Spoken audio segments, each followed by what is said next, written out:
Salam sejahtera, kami daripada kumpulan 7 akan membentangkan mini projek tahap pengetahuan dan pendidikan seksual remaja mengenai isu salah laku seksual di daerah Kapit.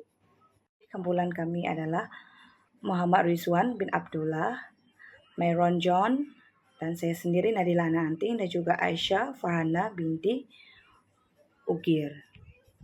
Bahagian pengenalan, kajian ini bertujuan untuk meneliti peranan pendidikan seksual yang mempengaruhi tahap pengetahuan remaja terhadap isu salah laku seksual di daerah Kapit Sarawak.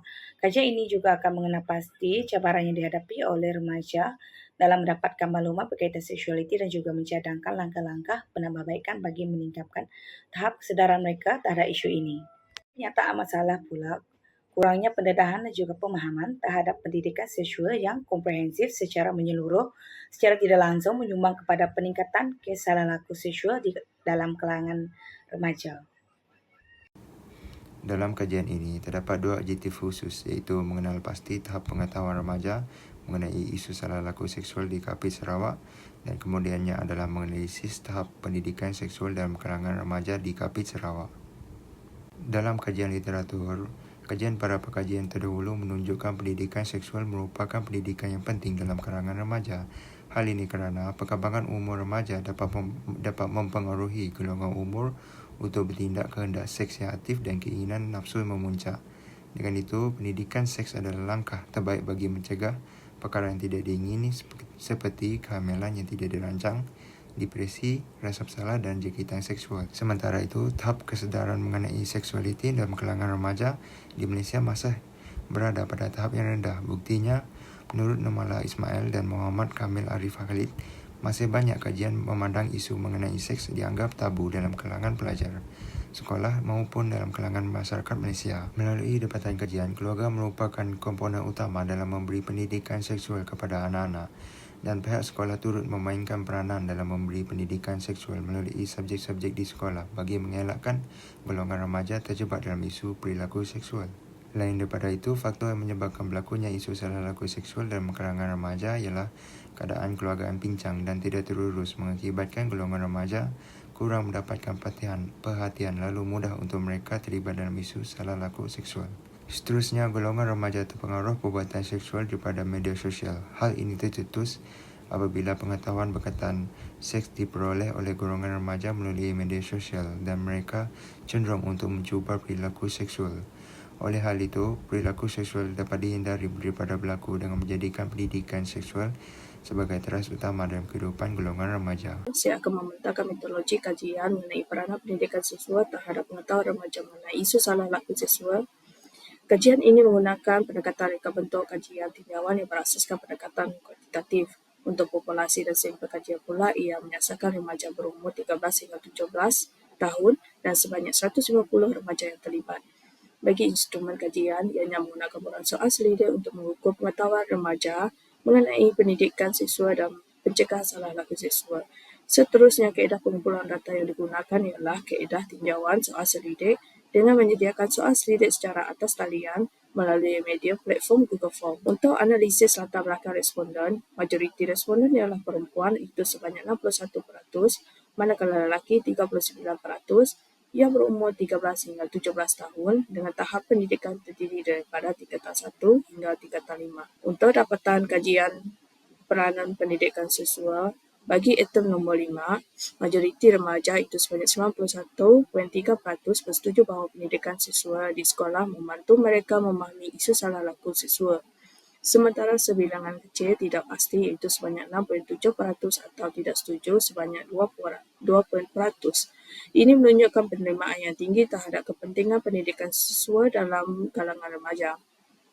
Bagi item nombor 6, sebanyak 90.7% remaja bersetuju bahawa pendidikan seksual berperanan dalam mencegah salah laku seksual, sementara 8% tidak pasti dan hanya 1.4% yang tidak setuju. Ini menunjukkan keyakinan tinggi dalam kalangan remaja terhadap kepentingan pendidikan seksual. Bagi item nombor 7, sebanyak 90.7% remaja bersetuju bahawa pendidikan seksual membantu mereka mengenal pasti tanda-tanda salah laku seksual, manakala 93% yang tidak pasti. Tiada responden yang tidak bersetuju menunjukkan penerimaan yang kukuh terhadap keberkesanan pendidikan seksual. Bagi item nombor 8, sebanyak 90.6% remaja bersetuju bahawa pendidikan seksual berkesan dalam membantu mereka memahami risiko salah laku seksual, manakala 7.3% yang tidak pasti dan hanya 2% yang tidak bersetuju. Ini menunjukkan kesedaran tinggi dalam kalangan remaja mengenai kesan negatif salah laku seksual.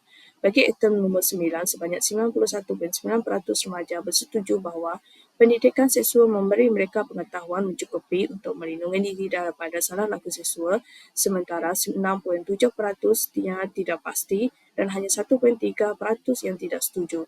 Ini menunjukkan keyakinan tinggi terhadap manfaat pendidikan seksual. Bagi item nombor 10, sebanyak 74.6% remaja bersetuju bahawa pendidikan seksual menggalakkan komunikasi dengan pihak dewasa, tetapi 18.7% masih tidak pasti dan 6.6% yang tidak setuju. Ini menunjukkan bahawa walaupun penerimaan adalah tinggi, masih terdapat kekangan dalam komunikasi terbuka mengenai isu salah laku seksual. Bagi item nombor 11, sebanyak 81.9% remaja bersetuju bahawa pendidikan seksual di sekolah membantu menjelaskan isu berkaitan seksualiti dan mengurangkan kekeliruan, namun 14.1% masih tidak pasti dan 4.1% tidak bersetuju, menunjukkan bahawa perlunya penambahbaikan dalam pendekatan atau kandungan pendidikan seksual. Bagi item ke-12, sebanyak 92% remaja menyokong perluasan pendidikan seksual, menunjukkan kesedaran yang kukuh dan kepentingannya, walaupun 7.3% tidak pasti dan 0.7% yang tidak setuju. Permintaan untuk pendidikan seksual yang lebih luas dan inklusif tetap tinggi. Seterusnya, data bahagian C iaitu tahap pengetahuan remaja mengenai salah laku seksual. Untuk item 13, dengan data yang paling tertinggi sekali, saya tahu apa yang dimaksudkan dengan salah laku seksual dengan jumlah responden 149 yang menjawab ya dengan peratusan 99.3% dan satu orang responden yang menjawab tidak dengan peratusan 0.7%. Manakala untuk item yang 16, saya faham bahawa salah laku seksual bukan sahaja melibatkan pelaku lelaki tetapi juga perempuan dengan responden yang menjawab ya sebanyak 142 orang dan peratusan 94.7% dan 8 orang responden yang menjawab tidak dengan peratusan 5.3%. Seterusnya, data untuk tahap pengetahuan remaja mengenai faktor penyumbang salah laku seksual. Untuk item 19, saya tahu bahawa media sosial dan internet adalah sumber maklumat seksual yang berisiko dengan responden yang menjawab ya sebanyak 146 dengan peratusan 97.3%, manakala responden yang menjawab tidak hanya 4 orang dengan peratusan 2.7% sahaja. Untuk item 17, saya percaya kurangnya pengetahuan tentang seksualiti menyebabkan remaja terjebak dengan responden yang menjawab ya sebanyak 140 dengan peratusan 93.3% dan responden yang menjawab tidak adalah 10 orang responden dengan peratusan 6.7% sahaja. Data seterusnya adalah tahap pengetahuan remaja mengenai kesan dan akibat salah laku seksual.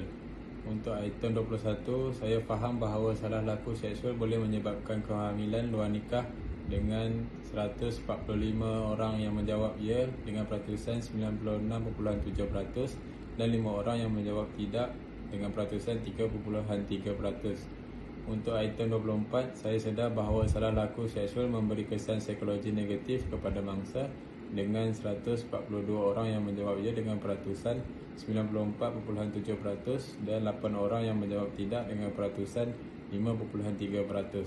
Seterusnya, data tahap pengetahuan remaja mengenai pencegahan salah laku seksual. Untuk item 28, saya sedar pengawasan ibu bapa dapat mencegah remaja dari terjebak dalam salah laku seksual dengan responden yang menjawab ya 148 dengan peratusan 98.7%, manakala 2 orang responden yang menjawab tidak dengan peratusan 1.3%.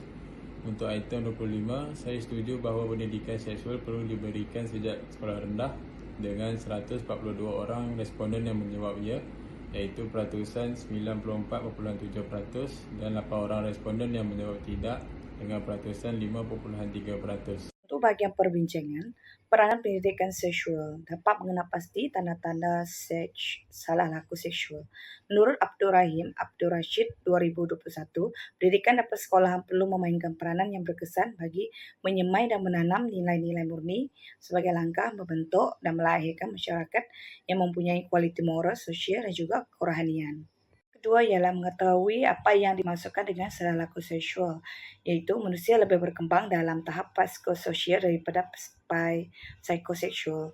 Teori psikososial digunakan kerana ianya sangat sesuai dengan persekitaran pelajar.